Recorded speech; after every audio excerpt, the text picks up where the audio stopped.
नमस्कार। शाम के अखबारों की चर्चा चाय के साथ आज हम फिर शहर भर की तमाम खबरों के साथ आपके सामने मौजूद हैं। हमारे साथ शेखर बागोरा जी हैं जो समाचारों के विश्लेषण में मेरे साथ हमेशा रहते हैं।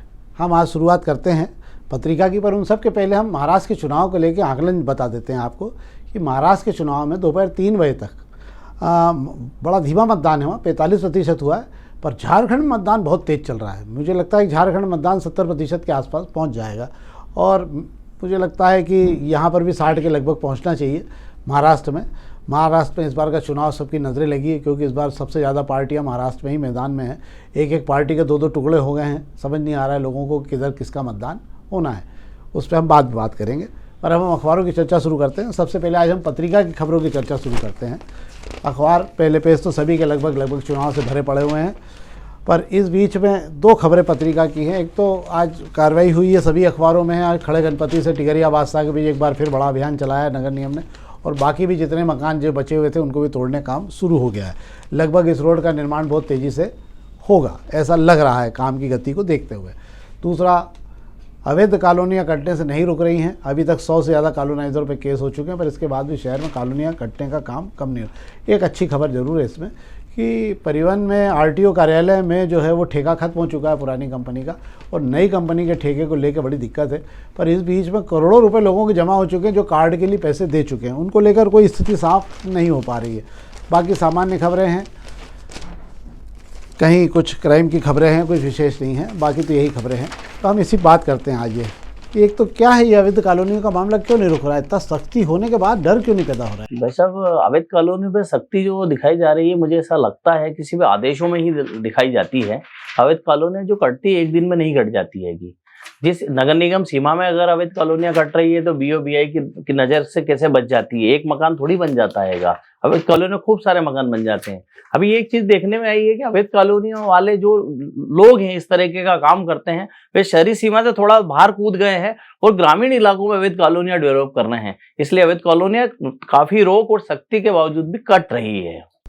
क्या होना चाहिए इस मामले में? क्या बीओबीआई पर कार्रवाई होना चाहिए? दरोगाओं पर जो उस क्षेत्र की जानकार है उन पर कोई कार्रवाई, किसी का गला दबाया जाना चाहिए कि नहीं? अधिक कायदे से जिम्मेदार तो वही लोग हैं जिनका काम है अवैध काम को रोकना। बीओबीआई जिस समय जो रहा है उसके समय अगर कोई कॉलोनी कटती है तो उसका जिम्मेदार उसे माना जाना चाहिए, पर ऐसा आमतौर पर होता नहीं है। अब जिन लोगों ने अवैध कॉलोनी काटी है उन पर एफआईआर दर्ज करा रहे हैं। इतने समय बाद वो आज की तारीख में यहाँ दुनिया में है या नहीं, इंदौर शहर में है या नहीं, अभी तलाशना होगा। हाँ, वैसे भी मैंने देखा अवैध कॉलोनियाँ काटने वाले बड़े जादूगर होते हैं कि वो जो भी सारी लिखा पढ़ी करते हैं वो किसी 90 साल के उम्र के आदमी के हिसाब से करते हैं, ताकि जब तक प्रक्रिया चले और सब कुछ हो जब तक आदमी दुनिया में न रहे। ये मैं बहुत सारे केसेस में देख चुका हूँ। एक और खबर है, आरटीओ में जो वो बना करते थे कार्ड वगैरह, लाइसेंस, सब चीज़ें, उनका एक पैसा भी जमा हो रहा है, पर वहाँ अभी तक नया ठेका नहीं हुआ है। क्या हुआ है वहाँ? गाड़ी क्यों रुकी पड़ी? आरटीओ में रजिस्ट्रेशन कार्ड, नई गाड़ी का रजिस्ट्रेशन कार्ड हो गया या आपका ड्राइविंग लाइसेंस हो गया, इसके लिए कार्ड बना के आरटीओ से आपको मिलता है जनरेट करके। स्मार्ट चिप कंपनी के पास इसका काम था। 2 महीने पहले इसका ठेका खत्म हो गया। चूंकि नया ठेका परिवहन विभाग से अभी तक हो नहीं पाया है, लेकिन जो भी गाड़ी रजिस्टर्ड होने जाती है या जो भी लाइसेंस वहां से इशू होता है उसके अंदर उस कार्ड का पैसा काटा जा रहा है। और आपको ज्यादा जल्दी है तो आप खुद उसको प्रिंट निकलवा लो और आपकी जेब से अलग से पैसे खर्च कर लो, पर परिवहन विभाग तो तभी देगा जब नया ठेका होगा। इसके लिए वो रोजाना तगड़ा पैसा लोगों से ले रहा है और इसके ऊपर कोई बोलने वाला नहीं है, कोई सुनने वाला नहीं है। अब हम बात करते हैं शेखर जी प्रभात किरण की खबरों की। प्रभात किरण की खबरों में पहले पेज पे हुई चुनाव की संबंधित खबरें हैं, और एक बड़ी खबर ये जरूर 3 नंबर पेज पे है कि 1.25 किलोमीटर लंबी सड़क एक बन रही है जिसपे 337 पेड़ों की शामत आएगी। ललित उपन्यु जी की खबर है ये। ललित उपन्यु जी खबर में ये रोड कौन सा वाला बताया गया है? ये बिचौली हफ्सी वाला रोड है ये। लंबे समय यहाँ बहुत पुराने झाड़ भी लगे हुए हैं और इन झाड़ों को काटा जाएगा, ये इनकी शामत आई। क्या है इनका? कुछ हटने कुछ है प्रावधान की? बचेंगे कि नहीं बेचारे? बंगाली चौराहे से लेकर बाईपास को जोड़ने के लिए जो रोड बनने वाली है, जो मयंक ब्लू वाटर पार्क से टच होके निकलती है बाईपास की, एक कनेक्टिंग रोड है जो कनाडा रोड के पैरेलल जानी है। ये रोड जो है राधा कृष्ण मालवीय द्वार बना हुआ है जहाँ RE2 आ रही है।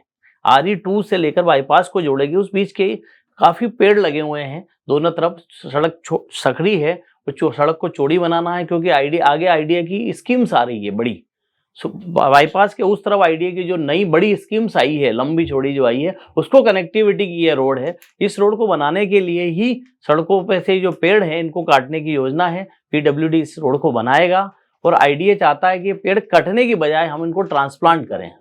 ये आईडीए की बहुत बड़ी योजना आ रही है क्या? उधर आवासीय योजना है? आवासीय योजना है। चल, लंबे समय बाद मेरे को लगता है प्राधिकरण कोई अपनी योजना ला रहा नहीं, वहाँ पे काम हो चुका है। पीएस से जो बात कर रहे हैं हम, वहाँ पर वो पूरी वहाँ डेवलप हो गई है, उन्होंने रोडें बना दी, सारा कंप्लीट कर दिया। चूंकि कनेक्टिंग रोडें इनको ज़्यादा देना है, इस रोड और ये तैयार कर रहे हैं।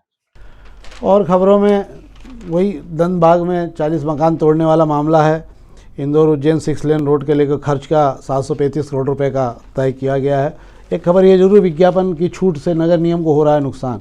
ये कौन से वाले विज्ञापनों को लेकर विवाद? क्योंकि नगर निगम में एक बड़ा झगड़ा ये है कि शहर में जो पहले शहर को होर्डिंग्स मुक्त किया गया था, शहर बड़ा बदरंग हो गया था, सब जगह जगह होर्डिंग्स लगे गए थे, उसे हटाकर नई विज्ञापन पॉलिसी से मंजूरी देने की बात कही गई, जिसमें सिर्फ यूनिपोल को ही मंजूरी दी जानी थी। अब हो ये रहा है कि स्मार्ट सिटी से, स्वच्छ भारत मिशन के अलग से ठेके दे दिए जाते हैं, AICTSL से BRTS पर अलग विज्ञापन के ठेके दे दिए, नगर निगम अपने अलग देता है। तीनों विभागों में तालमेल नहीं हैगा और खर्चा नगर निगम करता है। शहर की देखरेख, शहर का ख्याल नगर निगम रखता है, क्योंकि उस विज्ञापन का पैसा उसे नहीं मिल रहा है। यही झगड़ा है।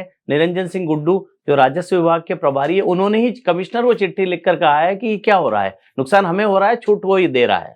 नगर निगम में मैंने पिछले बार भी कहा था कि नगर निगम में तालमेल कम घालमेल बहुत ज़्यादा हो गया। जिस विभाग का आता है वो अपने हिसाब से काम करने लगता है, जबकि समन्वय की बहुत ज़रूरत है। मुझे लगता है ऐसे सब मामलों में बैठकर 3 जने की कमेटी बनना चाहिए अधिकारियों की, जो आपस में तय करें। हम अग्निबाण की खबरों की बात कर लेते हैं।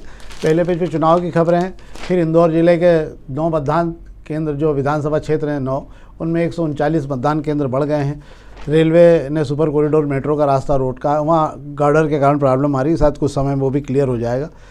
इसके बाद में वही निर्माण को लेकर सड़क पे जो कार्रवाई हुई आज भी, लखनऊ से घने कोहरे के कारण जो है विमान नहीं चले पारे। अब ठंड का आगाज़ शुरू हो गया है, लगभग गर्म कपड़े दिखने लगे हैं लोगों के बदन पे, और मुझे लग रहा है कि अगले कुछ दिनों में कंबल अम्बल भी निकलना शुरू हो जाएंगे।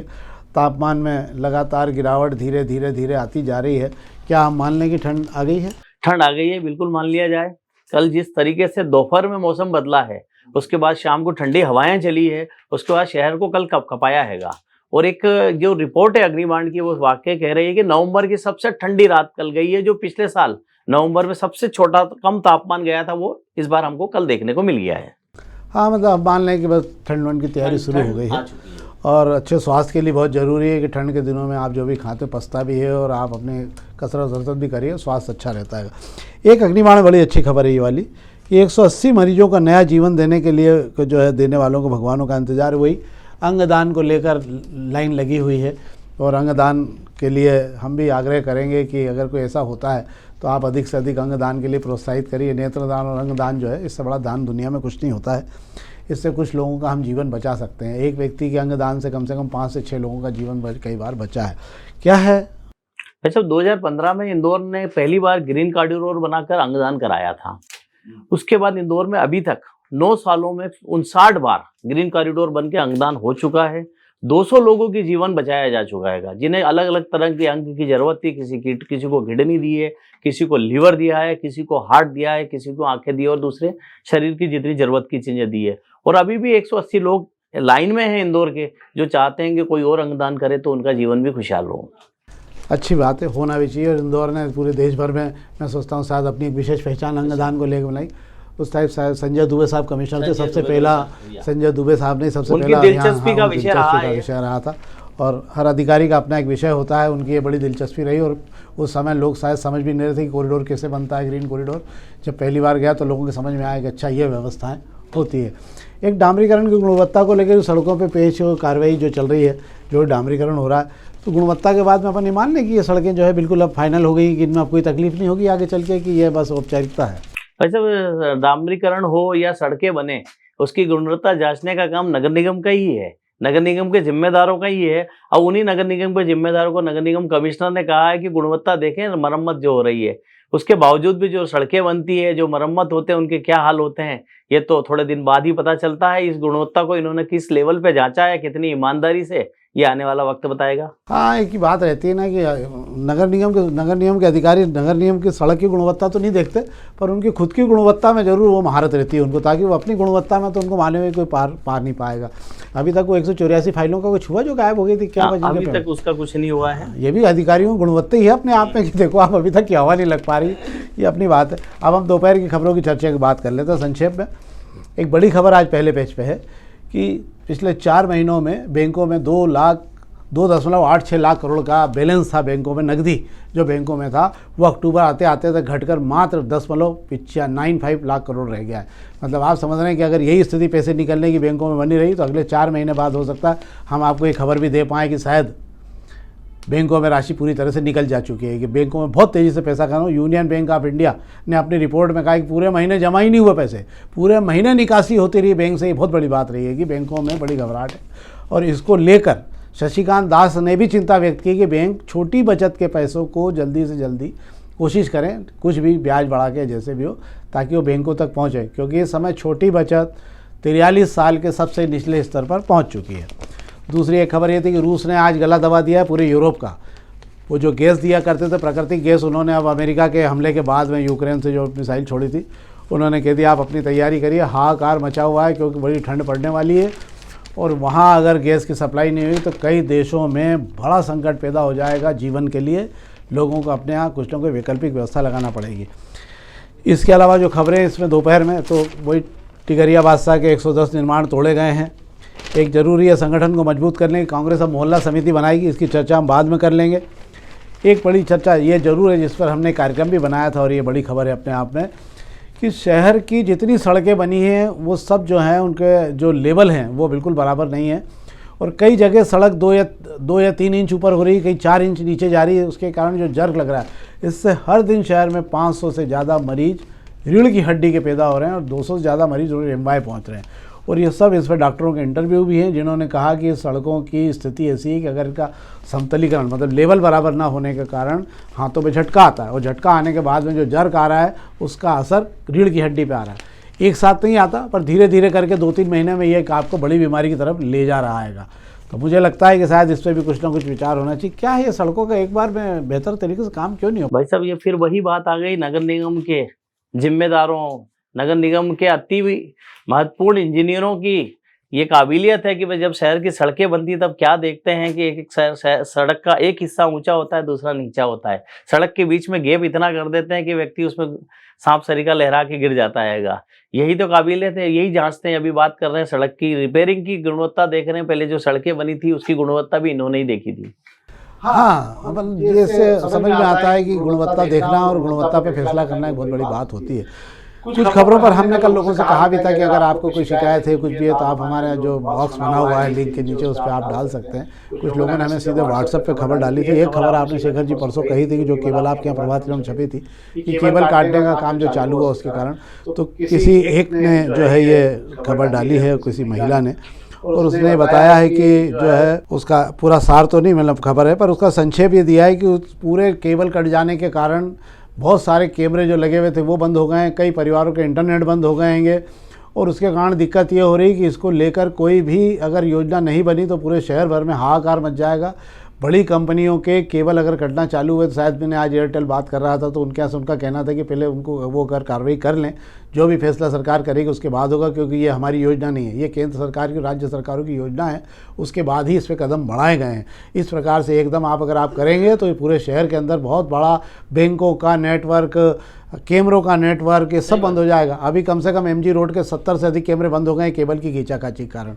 तो मुझे ऐसा लगता है कि, क्या लगता है आपको कि यही एक आखिरी रास्ता है कि सब केबल खींच के बंद कर दिए जाएँ, या इसमें कुछ समय दिया जाए, कुछ तय होना चाहिए? नहीं तो इससे बड़ा नुकसान हो जाएगा। तो सही बोल रहे हैं, इस पर समय दिया जाना चाहिए, बैठ के बात की जानी चाहिए, एक व्यवस्था लगाई जानी चाहिए कि केबल अगर खंभों पे नहीं होगी तो केबल कहाँ बंधेगी, केबल कहाँ रहेगी। क्योंकि आज की तारीख में इंटरनेट जो आम आदमी के जीवन से जुड़ा वो हिस्सा हो गया है जिसकी सुबह से लेकर रात तक जरूरत है। अभी जिस तरीके से कटिंग हो रही है, आपने बताया कि कैमरे बंद हो गए, कैमरे बंद हो गए मतलब सुरक्षा आप आज सुरक्षित हो गए हैं। कैमरों से जो सुरक्षा इस शहर को की जा रही है, उस पे एक सवालिया निशान खड़ा हो रहा है इस तरह की केबल की कटिंग होने से। इसके लिए बैठकर ही रास्ता निकालना होगा और एक रास्ता देना होगा कि केबल कहाँ बांधे। आज भी एफजी रोड के ऊपर केबल काटने का काम श्रीकृष्ण टाकीज के पड़ोस में चालू किया था, तो नीचे पीछे के पोस्ट ऑफिस की पूरी लाइन ही उखड़ गई, पूरी लाइन ही नहीं मिल रही। दिन में जो गए तो उन्होंने कहा भैया सर्वर बंद पड़ा है क्योंकि लाइन बंद है। फिर पता लगा कि कोई केबल नीचे से पीछे खींच कांच ले गया।